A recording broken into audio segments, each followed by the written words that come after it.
safe and well in whatever part of the planet you are, with all the turmoil and pain at the macroscopic level and all the worries and anxieties that you have going on in your life. I hope that you are looking after yourself and protecting your energy and putting yourself first. That is not selfish. That is very important. And to me, one of the most important things for my own life is a ritual. I have many rituals actually. I have rituals for mind health, emotional health, physical health, and spiritual health. Here are a few life hacks that you can adopt. From Japan, there was a formidable samurai called Miyamoto Musashi. And Miyamoto Musashi is a little bit like Seneca in that he advocates understanding pain at such a level that you appear indifferent, regardless of whether you're experiencing pleasure or pain. That, my friend, is true yin-yang or balance. One cannot dream of understanding such an idea if you have never walked that path, the path of putting yourself under voluntary discomfort. And remember, that's not to say that you cut out everything and you're constantly stoic. No. It's about building that strength, just like a muscle. You don't go to the gym and start pushing the heaviest weights. You build your foundation. And the same applies to being stoic and creating mental strength and mental resilience and enhancing and strengthening every dimension of yourself, including your spiritual self. Another person I'd like to talk to you about is a guy called Epictetus. If you've not heard of this person, please look him up. So, Musashi, Epictetus, and Marcus Aurelius. I've mentioned 3 so far, but Epictetus was actually, can you believe, born into slavery.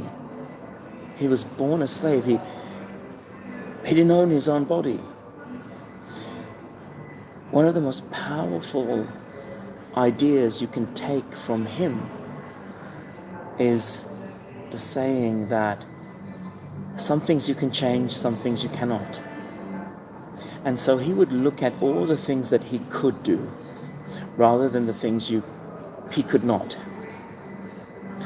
And it's very difficult for the modern person to even understand or scrape the surface of that understanding at all. So look at what you can do. If you want to change the world and you're looking at the media and you're looking at the wars and the things that are going on, then maybe you need to start creating small pockets of kindness and worlds which you wish to create at the macroscopic level. Spreading kindness to 3 or 4 people, helping a few people. It's not your job, I know. But if you want to change the world, then make it your job, make it your duty. Don't go all in. You need to look after yourself as well. The other person I want to talk to you about is, let's talk Marcus Aurelius. So he had a lot on his plate, and a lot of people would betray him, stab him in the back.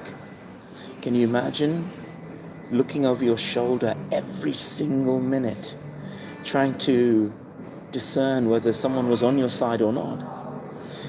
So one of the best ways in which you can create strength and resilience is to actually inoculate yourself against that betrayal immediately.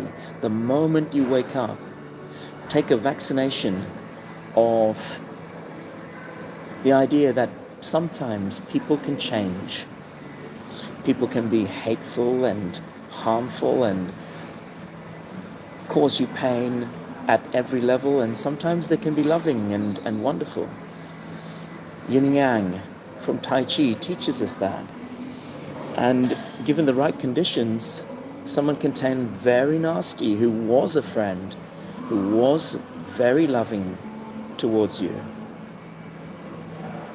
So I see a few comments coming in, and let's have a look at maybe a few of those there. So Daniel, yes, they can be.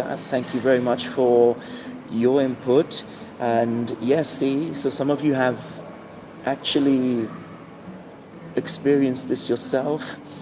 You know, I mean, it can be something small, like I've come to Costa's for coffee, and I've come by myself to just catch up on some work. But if I'd arranged to meet someone and they didn't turn up, for someone, maybe when I was a teenager, that would have really upset me and really ticked me off. Why they keep blowing me off? They're not the only person in the world. That person that you value as a friend may not turn up several times, may find, I'm sorry to say, but find someone else who is a better friend. That guy or girl who you like very much may not turn up, may stand you up, and you may feel like that's the end of your whole world. But listen, these things do happen. And that saying, there are plenty more fish in the sea, I know it sounds hard, I know it sounds rough, but if you inoculate yourself with that idea every single morning, realizing that nothing in this world is truly yours, no one is truly yours. You know, Epictetus was a slave, but the truth is that we cannot own anything in this world. We cannot. And if you can't own your own life path and the way in which you behave and the way in which you respond, like Musashi said, it's going to be very difficult to play this game. I would just like to encourage you to just decide that whatever life throws at you, you're going to have a backup plan, or someone, my God, maybe even your parents or your brother or your sister or your kids or someone very close let you down. But maybe later they change again. I'm seeing a few comments come through. I'm just going to have a look at those and try my best to address. What's your favorite soup flavor? That's a nice question. You know, soup is warming for the soul, and if I was to go for something, I'd say chicken soup. Chicken soup. There's a nice book called Chicken Soup for the Soul, and it's a selection of stories that are inspiring and beautiful. Very easy to read. I would highly recommend. And don't forget to get my book, Power Meditation. Wonderful book on Amazon. And it's a bit like that Chicken Soup for the Soul book, and has, you know, these little stories and some meditations and different things, but all to do with my life, if you're interested in me and what I've done. And hi everyone. Hi Daniel. Hi everyone. Daniel, very nice to see you. And I see Average Karma, being alone is better than being with fake people. Wow, I love that. I 100,000,000% agree with you. You know, if you feel that you're no longer resonating with the certain groups that you used to, then maybe it's time to move on. And, you know, you can watch their fake drama, they talk about how they've achieved this and that and the other in the system we call the Matrix. And if you've escaped that and you're looking through from an enlightened perspective, then wonderful. Hit the like button if you like this broadcast. Hit the like button if you feel like this is valuable information. Don't hit it if you don't feel that. Okay? I just want something real. And subscribe if you enjoy this broadcast. Subscribe if you enjoy this type of energy. And make sure you hit it once, otherwise your like will disappear. So, I see some verification on what I'm saying. That is true. Wonderful. Appreciate the support. And do I like veggie lasagna or no lasagna? I was in Malta, to be honest, and I tried a different type, which was not vegetable based, which was not meat based. It was seafood.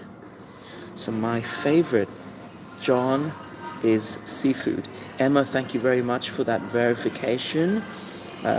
So nice to see all of you in this broadcast. Cheers to you all. I like certain types of coffee. I'm drinking, if you're wondering, a espresso shot, and it's on a empty stomach. I like to fast intermittently.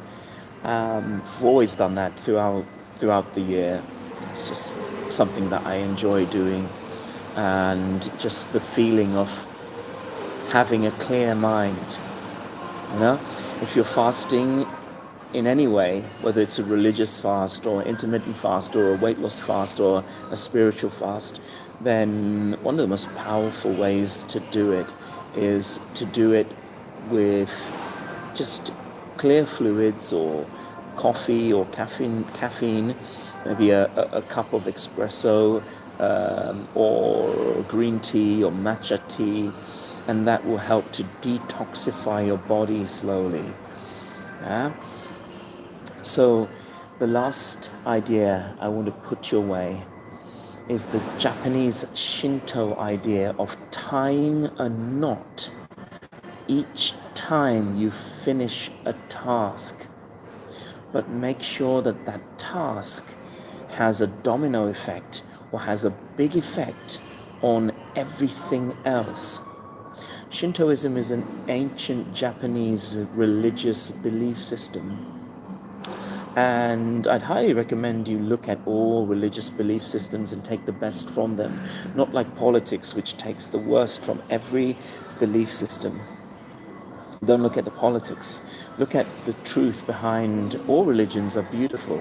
All spiritual practices can be beautiful if you take the best from them. People, again, toggle between energies that are wonderful and energies that are not so wonderful. And so if you look at certain people on a particular day, they may be mean and nasty. But on another day, they may be the most wonderful people you've ever met. And so I'd like to encourage you to look at the bigger picture and perhaps look at people when they don't have power, what they're like, because sometimes you can read things. Most people have to behave when they don't have power, but once they have power, then they misuse it. Look at how they treat the waiter. Look at how they treat the cleaner. Look at how they treat people around you, not just people who have a vested interest in what they need. So thanks for watching this broadcast. Share it, like it, connect with me, subscribe, and I will see you in the next one.